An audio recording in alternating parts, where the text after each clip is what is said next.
The San Diego Padres and the homeless Athletics have made a massive deal with star closer Mason Miller and starting pitcher JP Sears heading to San Diego in exchange for the highest ranked prospect ever traded at the MLB Trade Deadline, plus another group of three other really solid prospects heading back to the Athletics in a mega deal at the MLB Trade Deadline. The Padres are going all in not only this year but for years to come, as JP Sears is under control until the end of the 2028 season, and Mason Miller hasn't hit arbitration yet, meaning he's not going to be a free agent until after 2029. So the Padres are going all in not only now, but understand that their team is a little bit close to free agency and are going all in on upgrading not only this year, but also going ahead for future years as well. In this video, we'll dive into this trade that just happened earlier this morning and see exactly who the Athletics are getting in Leo De Vriis and the other prospects are getting, as well as how JP Sears and Mason Miller fit in with their new team down in San Diego. Before we begin, it'd mean a ton if you could subscribe to the channel. It'll easily keep you updated with all of the remaining trades that are going to happen today, which will be a flurry of them, I'm sure. And you'll also get other great baseball content, not only from me, but from other great creators out there as well. Without further ado, let's dive headfirst into this deal and see all of the craziness of what just went down. Mason Miller and his 100-mile-an-hour fastball are heading to San Diego, and it is clear to see why he demanded such a haul.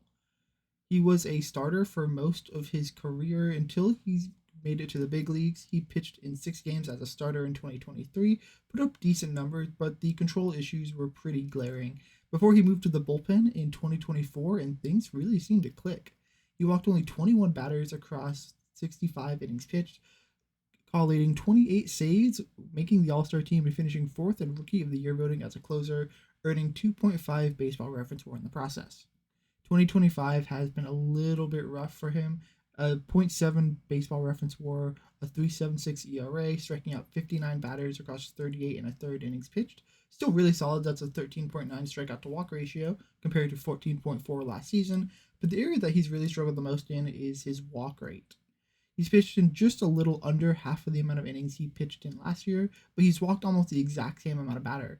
He walked 21 in 2024 across 65 innings pitched, but has now walked 18 across 38 and a third innings pitched. So there has been a little bit of regression in terms of how he's actually done this year. This is also supported by his fielding independent pitching, where last year was a 218, and this year it's a 286. FIP is on the same scale as ERA, but it tries to remove some of the variability that fielding and just luck can have on a pitcher's outcomes, and is generally a better reflection of future success compared to ERA. Mason Miller is an absolutely elite arm with a fastball that averages around 101, an expected batting average that is in the 99th percentile of .18. Expected ERA is also significantly lower, 2.82. Does a great job of getting batters to chafe and striking people out and getting a high whiff percentage. Although there is a lot of balls that do end up either barreled up or he ends up walking the batter, he still has elite back-end closer stuff and will be a superstar in the major leagues for a very long time to come. With so much team control, Padres fans should be ecstatic that they're getting Mason Miller in the back end of their bullpen for a long, long time.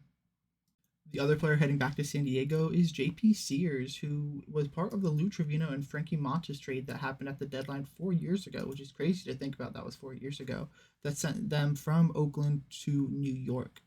Sears has been a solid pitcher for the A's throughout his career so far. He's put up 6.7 WAR throughout 103 games, mostly with Oakland. He has pitched, and as the team has floundered in Sacramento, Sears has done decently well. Currently, he's put up a .8 WAR, which is a little bit slower than his career pace over the past couple of seasons, pitching to a 7-9 record, a 4.95 ERA across 111 innings pitched. He's got a 4.95 fielding independent pitching as well, suggesting that number is probably pretty close to how he's actually done, striking out 97 batters in that time, and he's walking about the same as he has his entire career. So far, that's 2.4 walks per 9 innings, which is solid for a starting pitcher. Nothing necessarily to write home about, but he's definitely a solid player. Sears is nothing more than a 3rd or 4th starter at best on a playoff team. He's not going to be someone who's going to be at the top of the rotation like he has been for a lot of times with Oakland, just simply because Oakland has really struggled to have quality starting pitching. So the fact that the A's were able to trade him away is a huge plus. I was kind of surprised that it wasn't Luis Severino or Jeffrey Springs who got traded away instead, This is still a big get for the San Diego Padres, especially to have so much team control from a guy who is very solid and someone you are not worried handing a ball to in game 3 or game 4 of a playoff series. This trade also opens up the possibility that Dylan Cease or Robert Suarez could be traded away from the San Diego Padres, which would be really interesting. And one of the big appeals of having JP Sears added to the Padres is that he's a lefty, and right now they don't have a lefty in their starting rotation. Michael King and Joe Musgrove were both on the 60-day injured list or all righties, and Nick Pivetta, Randy Vasquez, Dylan Cease, Yu Darvish, and Brian Burgett, their current rotation, are all righties as well. So this is a great addition in terms of just getting another type of arm in your starting rotation. Lefties can shift the lineup balance and maybe get a good player out of the lineup in a playoff series. So I think there's definitely a lot of value in adding JP Sears here. If they trade Dylan Cease, I think it's very easy to see a starting rotation in the playoffs of Nick Pivetta, Randy Vasquez, Yu Darvish, and JP Sears, and I think that's a solid rotation going into a playoff series. The top prospect going back to the homeless Athletics in this deal is again the best prospect that has ever been traded at an MLB trade deadline in Leo De Vriis, who is a shortstop who signed for $4.2 million in the 2024 international signing class.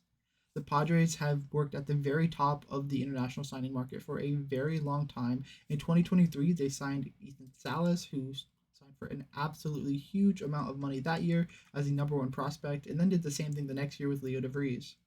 De Vries is currently ranked as the number 3 overall prospect in all of baseball according to MLB Pipeline and number 5 on Baseball America, the highest ever traded away at the deadline. And for those curious, before that, at least according to MLB Pipeline, that was Eloy Jimenez in a deal from the Cubs to the White Sox now almost a decade ago, which is crazy to think about, and sorry if that makes you feel old. De Vries has skyrocketed up the minor leagues. He's currently playing at high A, which he's done all of last season, going for a 245, 357, 410 slash line, good for a 767 OPS across 82 games, which for an 18-year-old is incredibly impressive. He also has some really solid defense, and he has a little bit of pop. He's hit 8 home runs and stolen 8 bags so far this season, striking out 72 times, so there's a little bit of swing and miss in his game, but for someone who's 18 playing at such a high level, that's not something I'm super worried about. I've had the opportunity to watch him play, and it is really, really crazy just how much this guy is just full of tools and really could be very easily argued for the number one prospect in baseball just with how well he's doing, how young he is, and where he's at currently at AAA. He has above average tools basically everywhere. He's an above average hitter who's probably going to be hitting for above average power as well. He can steal some bags, and his defense at shortstop is maybe not elite, but pretty close to it.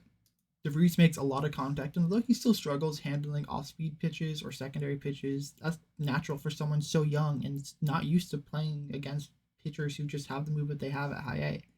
I expect that to improve over time, and he should be a fast riser, although the San Diego Padres are notorious for just skyrocketing their players to the minor leagues, especially the younger ones. The Angels like to promote them to the majors fast, the Padres like to promote them fast within the minor league system. He has a ton of time to develop and grow into the shortstop position and as a hitter, and the A's really got a phenomenal player.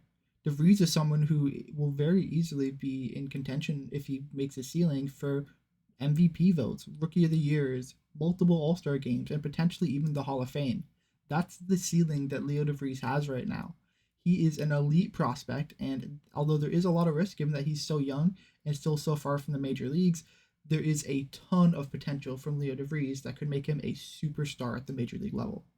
The next player who the A's are acquiring is someone who actually went undrafted in 2022 and has skyrocketed up to preseason number 3 according to MLB Pipeline and according to Baseball America, a recent number 7 on the San Diego Padres top 30 lists. That's incredibly impressive from someone who actually wasn't drafted, and the 23-year-old is currently sitting at AA and has performed decently well this year. Across 17 starts, he's 5-4 with a 3.39 ERA, striking out 86 batters across 74 and a third innings pitched, walking 34 in the process. His fastball's touched 99, and although he's more likely to stay as a starter than Mason Miller, it is interesting that they have swapped basically guys who can almost throw 100 miles an hour, which is definitely an interesting look when you're looking at the players who actually got traded. That fastball is his best pitch, but he also has a plus slider and a curveball that is also a very solid offering as well. I think long-term net ceiling is probably based on just how much his command and control progress, which is something you could say about nearly every single player in the minor leagues, especially if you have good stuff, is can you control it well? A couple more notes on Nett. He does have a splitter, which he basically uses only against righties because it's not effective at all against lefties. And he does have a lot of walks that he does end up giving up. Before 2025, he hasn't had a walk rate below 13% at any level. And he does have a little bit of an injury history. He's had shoulder surgery and elbow tightness, which has made going and building up being a starter a little bit difficult. He is on this fast track to the major leagues. I wouldn't be shocked to see him make the major leagues by 2026.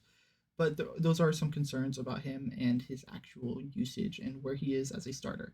Long term, he probably fits in as a number 3 or 4 starter. Ceiling is a little bit higher if you can again get that walk rate down, but he has a very promising rotation upside and a decent arsenal of pitches that can make him a solid starting pitcher going forward. The next player we'll talk about is one of the oldest still prospects in baseball, and Eduarniel Nunez, who, although he has made his major league debut earlier this year, at 26 is relatively old and is basically shoehorned to being a reliever long term. Nunez is actually an interesting case because he signed as an international free agent with the Cubs in 2017, but he ended up just never getting called up and becoming a free agent, and the Padres signed him to just a minor league contract this offseason, and now here he is as a key piece in the Mason Miller deal. His fastball has touched over 101, so this might be a direct Mason Miller replacement, and his slider is also elite. For him, there's not a ton of movement on either pitch. It's a lot of just velocity over movement, and he doesn't get a ton of extension, which is a little troubling given that it's such a fast pitch. Extension would be really, really helpful for him. It's actually under 6 feet, which is really low for a pitcher. So that's just one thing to be concerned about his long-term success. But frankly, there's not a ton of issue about extension. There's can definitely be some deception involved, and having batters see the ball for less time is obviously a plus. But when you're throwing that fast, it starts to balance out a little bit. Nunez has some sporadic control. At times, it looks like it is elite control, and he could be a very solid back end of the bullpen option. Other times, he really struggles to locate his pitches, and unfortunately, that can sometimes be within the same game where he's looking great, and then all of a sudden, maybe not so much. So, if he can rein in those control issues a little bit, which is always a difficult thing to do for prospects and people who have such high octane stuff, he could be a very effective pseudo Mason Miller for the Oakland A's going forward. The final player we'll talk about is Henry Baez, a right-handed pitcher who at 22 was signed by the Padres in the July 2019 signing class out of the Dominican Republic for only $125,000, but didn't actually end up debuting until 2021 due to the COVID-19 pandemic. He was first eligible to be added to the 40-man roster and protected from the Rule 5 draft in 2023, but he didn't end up being added on even though he had really solid numbers like 99 strikeouts and 98 and a third innings pitched. But because he did that in single A and high A, he wasn't at risk of being taken just because he was so far away from the minor leagues, so he went unprotected. After winning the Padres Minor League Pitcher of the Year, after dominating in high A and double A, San Diego did add him to the 40-man after this offseason. Baez is another flamethrower who's touched 98 so far in 2024. And although he typically sits around 93, 94, he definitely has some high octane stuff from his fastball. He's also got decent control, which should allow him to start long term. He does a really good job of locating the fastball, which is a big plus, and why his control is seen by above average by some scouts. His curveball is okay. It needs a little bit of work in terms of his shape and how it breaks, but so far it's his best pitch in terms of swing and miss, and sometimes it really does look like an elite pitch. He just needs to rein in and make sure it's consistent time and time again. He also has a nice split changeup, which some scouts view as above average, and that could be a pitch that he could really look to develop and use as a nice change of pace with a little bit of arm side phase. And the fact that he does have this above average command and is consistently around the strike zone with his pitches is a huge, huge plus for his ability to stay as a starter. Now that we've talked about this trade, let's go ahead and give each team a grade. We'll start with the Padres. So I'm going to give a grade of an A-. Losing Leo De Vriis is a huge loss, and you're doing it for two pitchers who generally have high risk just because pitchers have gotten injured more and more recently. And a player like Mason Miller, although they've already gone through Tommy John and had some injury history, more pitchers are getting a second Tommy John surgery. And frankly, JP Sears is, in my eyes, nothing more than a number 3 starter at best on a team like the A's, where you're really not seeing a ton of really great, talented pitchers come through and pitch right now in Sacramento. So I don't love that addition, which I think brings it down a little bit. And the other thing that really, really hurts is the fact that they traded Leo De Vriis. I cannot tell you how excited A's fans, if any of them are actually left, should be about Leo De Vriis. He is a superstar in the making as a switch hitting shortstop. At 18, 6'1", 185-ish pounds, he is going to be a superstar at the next level if the A's continue to develop him. He has dominated the minor leagues. His highlights are insane to watch, and he will be a superstar. And I've said it already this video, but I would not be shocked to see him end up in 20, 25 years getting his name immortalized in Cooperstown with a plaque as the newest Hall of Famer. Looking at the other players that the Padres gave up, the A's tend to like acquiring pitching, and I don't think they really lost out on anyone when I'm looking at how their actual minor league rotation and lineup is set up. They've really gone hard in the draft the past couple years going with pitching. Cruz Schoolcraft, their first round pick this year, is really interesting. Cash Mayfield and Boston Bateman in last year's draft are a couple other really interesting guys who are all rated higher, who I think are going to be very solid for the Padres. So they had a decent amount of pitching depth in their minor league system, especially at the level that some of these players are traded away from, like Eduarniel Nunez and Henry Baez. So I don't hate that they got rid of those. Definitely players that are solid, but I think trading away a reliever like Nunez and getting Baez as someone who potentially could be a number 4 or 5 starter, nothing more, and also trading away Nett, who probably has a ceiling as a 3 starter. I think that's all fair for what they actually gave up. For the A's, I will give this trade a big A. I think A's fans will be hurting, and they have every right to be. Trading Mason Miller now stings, but I cannot emphasize the importance of Leo De Vriis for the future of the A's, whether it's in Oakland or Las Vegas or Sacramento or wherever John Fisher can find a stadium. Leo De Vriis should and will be a huge part of that future. He is a superstar, and the Padres are hurting from trading away, but the A's should be so excited that he is going to be an addition to this team. Mason Miller, yes, is great, but he also has an injury history and is just a closer. You're not losing your number 1 starter, and JP Sears is solid as a starter, but definitely expendable in terms of the fact that you just got 3 other pitchers back, a couple who could make their major league debut right now or have already pitched in the major leagues.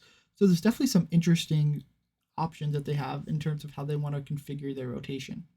And for one final grade, we're giving MLB a grade of F. I think if there's one thing that's clear, the fans of the Oakland A's are struggling, and this trade does nothing to cement in the fans of either people who are still supporting the A's, used to support the A's, or are looking to support the A's in Las Vegas, that this team does not want to win.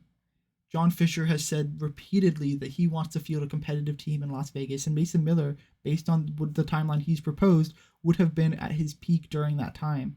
He hasn't even hit arbitration yet. But of course, A's fans now are stuck in limbo as Leo De Vriis is so far away from the major leagues. A lot of people expect him to not debut until maybe 2028, 2029. So he's so far away, a team that isn't going to be competitive really anytime soon with some of these trades. You have to wonder, is baseball actually doing the right thing by allowing John Fisher to do what he's doing to the Oakland A's? Thank you so much for getting to the end of this video. If you got this far, don't forget to subscribe and let me know who you think won this trade down in the comments below. I'll be keeping you up to date with all the trades that happened this very last day of the MLB Trade Deadline, and I hope to see you in the very next video.